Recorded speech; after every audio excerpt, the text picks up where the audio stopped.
One of the many problems if you want to be a member of Woke United Methodist, which by the way, why would anyone want to be associated with this movement? Did you guys see what happened over the weekend?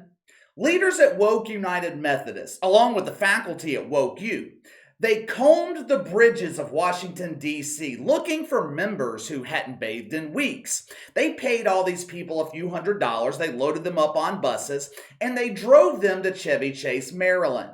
On Mother's Day, of all days, you had these nice little families getting together. Unfortunately, for residents of Chevy Chase, Maryland, they were forced to spend Mother's Day inside. The stench from these unbathables who were filling residential streets, the stench was so strong, leaves were withering off the trees. Roaches, they were running towards sewers. Dogs were forced to stick their nose in their own ass to try and get away from the god-awful smell of some of the nastiest people in America. Go look at some of the video footage of these people from over the weekend. You'll see what I'm talking about. Imagine Leah Thomas having a baby with Rachel Levine. That child would be the best looking person at these protests. Anyway, one of the many problems if you're a member of the woke movement, it is impossible to meet the standards. The last several years, the NBA, they have been on a crusade to end racism. The league's been at the forefront fighting for lonely men everywhere to exercise their right to share a bathroom with an 8-year-old girl. How many times have we seen LeBron James, the face of the uninformed? How many times have we seen him publicly denigrate American police officers? I am so afraid to leave my house. The white cops on my security staff, they might see my black skin and mistake me for an armed robber and kill me. We need to defund the police in urban communities while I increase the salaries of the cops on my security team. The people who provide the script to people like LeBron and Stephen A. Smith, the people who tell them what to say, they don't want you to have police protection. But when it comes to them, they want police escorts every time they leave the house. They don't want you to fly across the country. They don't want you enjoying ice cream or drinking milk. Those damn cow farts, they're damaging the ozone layer. But it's okay for them to fly privately around the world. It's okay for them to put creamer in their $20 espresso. The deplorables, they want to make all these rules for you. They created the woke commandments for you. They're exempt. Oh, darling, don't be petty. When you're as sophisticated as me, Kamala Harris, you are entitled to a better lifestyle than the peasants. Now go fetch my slippers while I go live on Instagram and show the world my cackling laugh. Back in 2016, Adam Silver moved the NBA All-Star Game out of Charlotte. If I remember correctly, I think he moved it to New Orleans. Do you guys remember the reason why? North Carolina passed a bill that the useless deemed to be transphobic. We can't have the All-Star Game in Charlotte. The people of North Carolina are afraid of women who have bigger dicks than Ron Jeremy. The state of North Carolina passed a law that made no sense to the shit fucks. If you're a man and you had to take a piss, you use the men's restroom. If you're a woman and you need to change your daughter's diaper, you use the women's restroom. If you're a man who identifies as a woman, they don't give a fuck. You still use the men's restroom. Woke United Methodist, they immediately put pressure on the NBA to do something about this transphobic law. Adam Silver, he hopped off of Xi Jinping, put out a press release saying that the NBA would not stand for this blatant discrimination and move the All-Star Game to New Orleans. There's a reason I am bringing up these events from the recent past.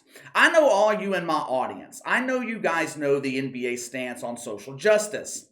Even though they have become less political this year, the NBA still remains the wokest league in America. So imagine my surprise when I receive an email from one of you this morning informing me that next season, the NBA is going to play 2 preseason games in the United Arab Emirates. The UAE? When I received the email, I immediately went to confirm the story. The Athletic, They reported earlier this morning that the Bucks and the Hawks are going to play 2 games in the UAE. The Milwaukee Bucks. Interesting choice. Now, correct me if I'm wrong. Wasn't it the Milwaukee Bucks who led the NBA into boycotting the first round of the playoffs 2 years ago because Jacob Blake was shot by cops after he was going for a concealed weapon? I'm pretty sure it was Giannis leading the charge in that bullshit boycott. And I'm pretty sure it was Adam Silver who did nothing about it. He just sat back and allowed the players to drive the league straight into the iceberg. The NBA, they have been at the forefront of the myth of systemic racism in America. So let me ask you a question. How can the league that pretends to be outraged over fake police brutality, over fake racism, how can they justify investing millions of dollars into a country that has real police brutality, real systemic racism? October 2021, police in the UAE, they detained and deported 375 African immigrants. Now, I'm going to take a wild guess here. I would be willing to bet all 375 were black. What was their crime? Was this similar to George Floyd, a career criminal? Was this similar to Jacob Blake, who was going for a concealed weapon? Was it similar to the dude in Atlanta who was driving drunk, stole a cop's taser, tried to shoot him with it? Were all 375 of these African immigrants breaking jaws and breaking laws? Every single one of them was in the UAE legally. Their crime, they were migrant farm workers. According to Amnesty International, they were racially profiled and targeted. They were rounded up in late night raids while they were sleeping. They were detained for months and eventually deported. Now, mind you, the UAE presents themselves to the rest of the world as a country without discrimination. We don't racially profile. We don't flog people in the streets. That only happens in America. The NBA, the mainstream media in this country, they are not going to tell you about this when mentioning this story. No. They're celebrating the fact that the NBA is expanding globally. I'm sure at some point, if they do mention it, they'll use the same strategy they used with China. Remember when the media created this bullshit that the NBA would influence China? The NBA would teach China capitalism. It would bring the influence of freedom and the free market into China. Remember that? How the fuck did that work out? Did the NBA influence China or did China influence the NBA? Who's sucking who? I have it on good authority. Xi Jinping has never got on his knees for Adam Silver. Adam Silver, he assumes the position so often, he had to have a fucking knee replacement. It is not advantageous to be black in the United Arab Emirates, but it's far, far worse if you happen to be a member of the alphabet community. You don't want to be an L, a B, a G, and you especially don't want to be a fucking T in the UAE. You won't see Leah Thomas competing over there. You won't see ESPN awarding Caitlyn Jenner the Courage Award from Abu Dhabi. Leah Thomas wouldn't make it off the fucking plane. Excuse me, sir, you look like a man. Why are you dressed like a woman? I identify as a woman. Just because my turtle head pops up when I see a naked Michael Phelps doesn't mean I'm a man. Sir, we're going to need you to come this way. We're going to need to detain you in the zoo while we figure this out. The UAE is governed under Sharia law, and if you're not familiar with Sharia law, just take my word for it, you don't want to live under Sharia law. If you're a woman and you leave the house without a man, it's a crime. If you look at another man who isn't your husband, it's a crime. Over here in America, our criminals, they commit armed robbery and get probation. In the UAE, you still a fucking butterfinger if they stone your ass in the street. You want to be gay in the UAE? You want to fly your rainbow flag in your yard? Want to teach kids about your non-binary weirdness? Want to influence a 5-year-old that it's okay to fuck the vacuum cleaner? Better not get caught doing that shit in the UAE. They will kill you. And it's not like the death penalty over here, where in the rare cases that they actually do it, it's done humanely. Over in the UAE, they're still living in biblical times. It will take you hours to die while the crowd just sits and watches. Maybe every once in a while, an eager kid will throw another rock at you.